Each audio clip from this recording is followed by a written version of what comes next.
자, 16번과 17번은 저희가 한번 별표를 치고 시작할게요. 자, 그 이유는 여기 나와 있는 16번 문제와 그리고 17번 문제는 기출 유형과 동일하다라는 거 먼저 체크를 하시면 됩니다.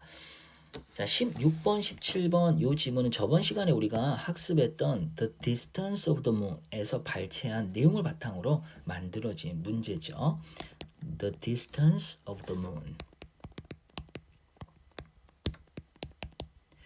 자, 요 지문이라고 하는 거. 자, 이 안에 우리가 어떤 과학적 내용이 담겨져 있긴 하지만 우리가 일반인 수준에서 충분히 이해할 수 있는 그런 내용이었어요. 자, 그걸 이제 다시 한번 상기하면서 우리가 문제 접근을 해보도록 할게요. 첫 번째 문제 유형부터 파악해야 되겠다. 자, 16번을 보니까 find two options out of the five. 5개 중에 2개를 찾으라는 거예요. 그런데 이 뒤에 뭐라고 했냐면 cannot be inferred. 추론될 수 없는 2개라고 그랬죠. 자, 내용일치와 불일치와 다소 다른 점은 뭐냐면 이 추론이라고 하는 건 본문에 나와 있는 명시되어 있는 문장을 단순 재진수로 하는 게 아니라 문장과 문장 간의 숨은 내용을 갖다가 우리가 찾아내야 된다는 거. 그런 의미에서 난이도가 조금 높다라고 생각을 하시면 돼요. 자, 그런 의미에서 우리가 한번 앞에 있는 앞에서 배운 내용을 바탕으로 이제 선택지 하나하나를 볼 텐데, 자, 첫 번째부터 확인해 보도록 하겠습니다. 자, 조지 H. 다윈이라는 사람은 아마도라고 하는 표현이 있죠. 자, 이걸 이제 동그라미 치고, 자, 그럼 뭐가 들어간다는 거야? 아하, 본문에 나온 내용을 바탕으로 추론을 하고 있구나. 자, 이 사람은 잘 알려져 있을 겁니다라고 하는 거죠. 그의 자, 고등 연구, 아주 고차원의 연구, 어디에 관한 연구겠어요?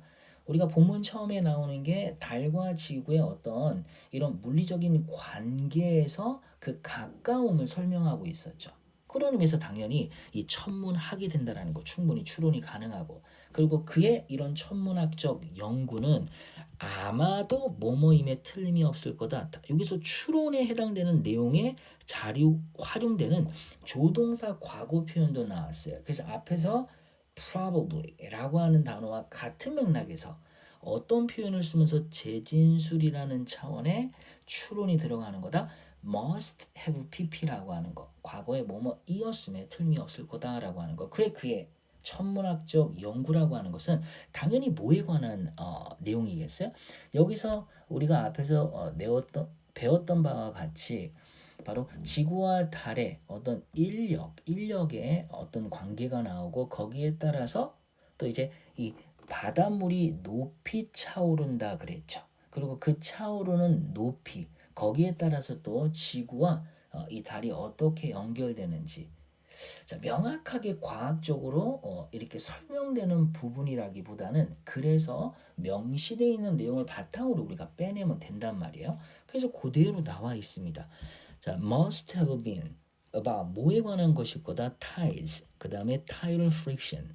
이제 조수간만의 차에 따른 어떤 마찰. 그 다음에 how they connected the earth and the moon. 여기가 포인트네. 자, 이렇게 이 표현이 뭐가 되는 거예요? 달과 지구가 가까이 존재한다라고 하는 거죠. 이게 여기 나왔잖아요. The moon was very close to the earth라고 하는 거. 자, 그래서 여기서 내용을 보니까 그럼 이 내용이 어떻게 나온 겁니까? 아마 조지 H. 다윈이라는 건 이런 천문학이 아주 조예가 깊고 그의 학문적 연구는 이런 것이다라고 하는 거 어디서 나왔어요? 여기서 나온 거죠.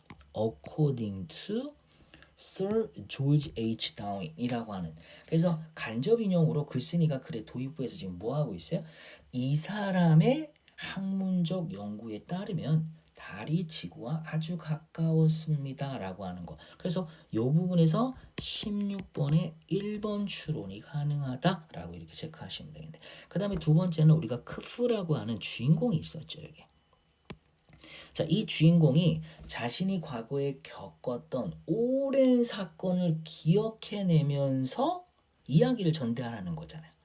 그래서 그 사람은 뭐다? 나레이터다라고 하는 거 우리가 빼낼 수 있고, 그 다음에 who appears to be, 여기서도 추론이 들어가는데 뭐처럼 보인다라는 걸, 그렇죠? to be larger than life. 자, 이게 본문엔 없는 우리가 재진술이라는 차원에서 문장을 다시 구성할 때 이 관용 표현을 쓰고 있네요. 그래서 평소에 어휘와 관용 표현은 꾸준하게 계속 암기를 해야 된다라는 거. larger than life는 엄청난이란 뜻이거든요. 그게 이제 문맥상 해석이 되면 돼요. 적용해서. 그래서 in terms of human age, 인간의 나이라는 관점에서 엄청나다라는 거는 나이가 아주 많다라고 하는 거죠.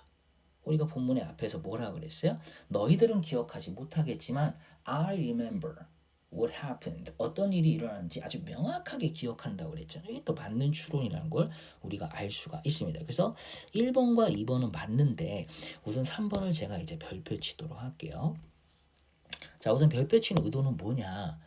내가 시험장에 들어갔는데 어떤 선지는 본문에서 명확하게 어디에서 추론한지를 잘 모르겠어요. 확신이 없다 그러면 우선은 제껴놓는 거예요. 왜냐? 여기서 틀린 거 2개 고르라고 그랬으니까 만약에 4번과 5번이 명확하게 아니다 그러면 그걸 찍고 넘어가면 되기 때문에 자, 요거는 우리가 속어법을 적용한 문제풀이인데 머릿속에 꼭 기억을 하셔야 됩니다. 그러면 4번 먼저 볼게요. 달이 지구 둘레를 돌면서 달의 모양은 변하지 않는 상태로 유지한다. 아니죠. 우리가 본문에 뭐라고 그랬어요? 달의 모양이 바뀌어 보인다 그랬잖아요. 그러니까 stays unchanged. 이게 틀렸다라는 거예요. 자, 근데 주의할 건 뭐냐면 달이 크기 자체가 변한 거예요. 그건 아니죠. 우리가 거리가 가깝고 멀고 그래서 크게 보인다 뿐이지. 또 하나는 지구가 달이 지구에 가려서 또는 이제 그것이 점점 벗어나면서 이 모양이 달라 보인다라는 얘기를 하는 거잖아요. 그렇기 때문에 이 사이즈 자체의 변화라고 하면 틀린 거지만 자, 이렇게 쉐입이 또 변하지 않는다라는 건 틀린다라는 거. 그걸 꼭 생각을 하셔야 돼요. 근데 여기 한 부분만 틀린 게 아니라 because of the fixed distance between the sun and the moon. 여러분들 우리가 이 지금 달이 뭐 한다고 그랬어요? 지구 주위를 갖다가 elliptical 바로 이 타원형으로 돈다 그랬죠. 그럼 타원형으로 도는 그 궤도를 도는 자, 그 어떤 과정에서 달과 태양과의 어떤 거리를 따진데도 변화가 있는 거잖아요. fixed distance라고 쓰면 틀렸다는 걸 우리가 또 쉽게 알 수가 있습니다. 그러니까 3번의 내용이 좀 어렵다 하더라도 4번은 좀 쉽게 접근이 가능했기 때문에 먼저 제한다라는 거예요. 그 다음에 지구에 이런 물이라고 하는 게 아주 많이 차올라서 그래서 어느 누구도 hold back 저지할 수가 없었다. 그래서 계속 차오르는 거예요. 그러면서 결국에는 그 물이 eventually reaching 다다른다라고 이렇게 표현되어 있어요. The surface of the moon. 달의 표면에 다다른다고 그랬는데 본문에는 뭐라 그랬냐? 이 표현이 나오죠. 자, 한번 봅시다. 이 문장 한번 줄을 치면 되겠다. The moon missed a docking in the sea by a hair's breadth. 우리가 보니까 이 달이 자 이제 빗나간다고 그랬죠. A docking 푹 빠지는 거 바다에 빠지는 걸 빗나간다. by 어떤 차로? A hair's breadth. 우리가 이 breadth라는 거는 우리가 너비가 되는데 그 머리카락의 너비만큼 그 차이만큼 간신히 비껴간다라고 하는 거니까 이건 진짜 그 물리적인 어떤 거리를 설명한 게 아니라 의미 강조라고 그랬죠. 그 정도로 가깝다라고 하는 거. 결국에는 닿지 않습니다. 그래서 eventually reaching이라는 거 틀렸다는 걸 알 수 있고 자 여기서 문학적 디바이스 중에 우리가 쓸 수 있는 게 뭐냐 바로 하이퍼볼이 되겠죠. 하이퍼볼. 왜냐하면 지금 강조하고 있으니까. 그래서 답은 요 2개가 답이 되는데 그러면 3번은 어디서 추론이 된 것입니까? 라고 하는 걸 우리가 체크를 해야 된단 말이에요. 그러면 3번 내용을 한번 봅시다. 달이 초기라고 하는 new 상태에 있을 때 그거는 아마도 그 달은 would have been at the first phase 첫 번째 단계가 되는 거죠. in which 여기까지는 맞는데 자 이제 그때 여기까지는 맞아요. D가 맞는지를 확인했는데 the moon was only visible 자 달은 단지 보입니다. in silhouette 자 그림자에 가려진 그림자로 이제 윤곽만 나타난다는 거잖아요. 자 뭔가에 가려져 윤곽만 나타난다는데 이게 맞는지를 모른단 말이에요. 그런데 여기 니은의 내용을 잘 보면 when she was new, she rolled around the sky. 자 얘가 하늘 위를 막 돌아다닌다는 거죠. Like a black umbrella. 우산에 비유한다라는 거 우리는 크게 변화가 모양 변화가 있다는 거 여기서 추론이 가능하고 또 하나는 여기서 black을 썼다는 거. black. 그래서 black을 쓰고 있어요. black. 그럼 이 black을 썼다라는 게 뭐야? 우리가 달과 지구가 번갈아가면서 서로 그림자를 들이우는 에클립스 현상이 생긴다고 그랬잖아요.